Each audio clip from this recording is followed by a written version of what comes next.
pagi ini kita ada mesyuarat khas yang berlangsung pagi tadi pukul 10 tadi bersama dengan jawatan kuasa EXCO FAM, jawatan kuasa eksekutif FAM, yang pagi tadi kita dah adakan satu mesyuarat khas kali kelima bagi penggal 2529, dan dapatan daripada situ saya bacakan. Persatuan Bola Sepak Malaysia ingin mengumumkan bahawa kesemua ahli jawatan kuasa eksekutif bagi penggal 2025-2029 hari ini secara kolektif dan sukarela telah meletakkan jawatan mereka dengan serta-merta. Keputusan ini dibuat secara sebulat suara dengan mengambil kira tanggungjawab organisasi dan tanpa kepentingan atau jawatan peribadi. Ia merupakan langkah berhemah dan berprinsip yang diambil susulan situasi terkini yang telah menarik perhatian umum. Malah, jawatan kuasa eksekutif mengambil tanggungjawab bersama dan keperluan untuk bertindak dengan cara melindungi integriti FAM. Peletakan jawatan ini adalah bertujuan untuk mencapai objektif berikut.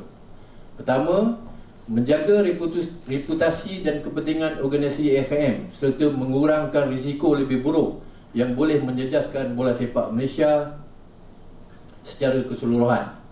Kedua, menegakkan prinsip tabik urus yang baik dan accountability, terutamanya dalam keadaan di mana keyakinan awam perlu dipelihara. Ketiga, menyediakan ruang sewajarnya kepada Persekutuan Bola Sepak Antarabangsa FIFA dan Konfederasi Bola Sepak Asia untuk bebas menilai, meneliti dan jika perlu menangani perkara-perkara berkaitan tabik urus serta hal ehwal pentadbiran FAM. Keempat, memastikan sebarang pembaharuan yang perlu dilaksanakan dapat dijalankan tanpa gangguan atau konflik persepsi dan dengan asas kepercayaan yang tinggi. Kelima, menunjukkan bahawa khidmat kepada bola sepak Malaysia lebih utama berbanding tempoh jawatan. Walaupun ahli jawatan kuasa eksekutif telah diberikan mandat selama 4 tahun bagi penggal 25-29, melepaskan jawatan sukarela selepas 11 bulan dipilih. 6. Memulihkan keyakinan dalam kalangan penyokong, pihak berkepentingan, rakan kongsi dan komuniti bola sepak secara keseluruhan. Mengekalkan kredibiliti institusi adalah penting bagi kestabilan, kelestarian dan pembangunan masa depan bola sepak Malaysia.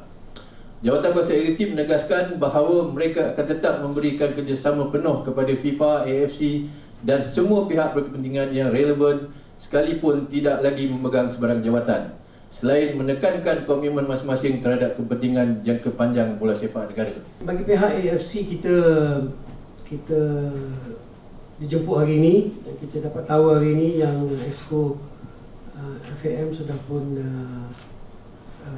meletakkan jawatan.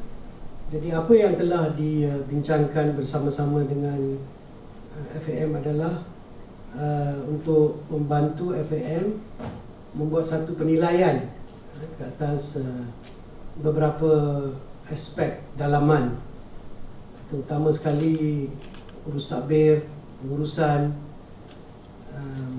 dan juga beberapa aspek pentadbiran bola sepak. Jadi kita nak lihat apa yang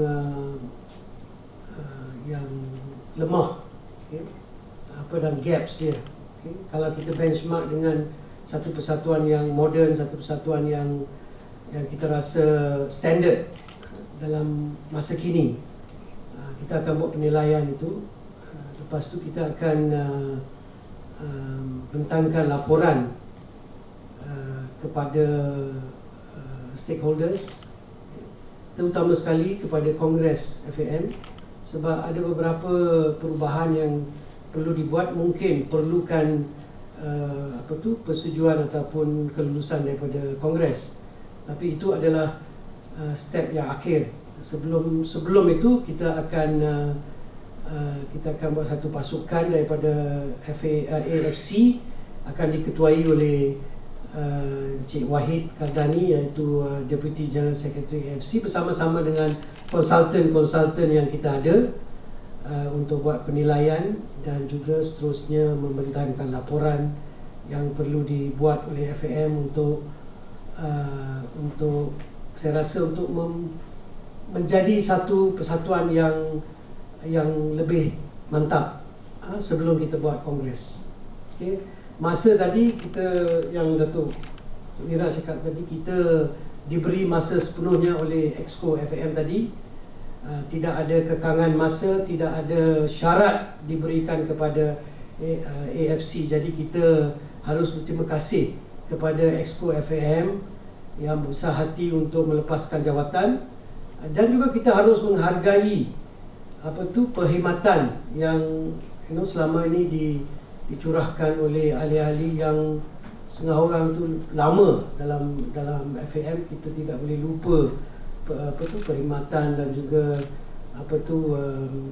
support mereka kepada FAM.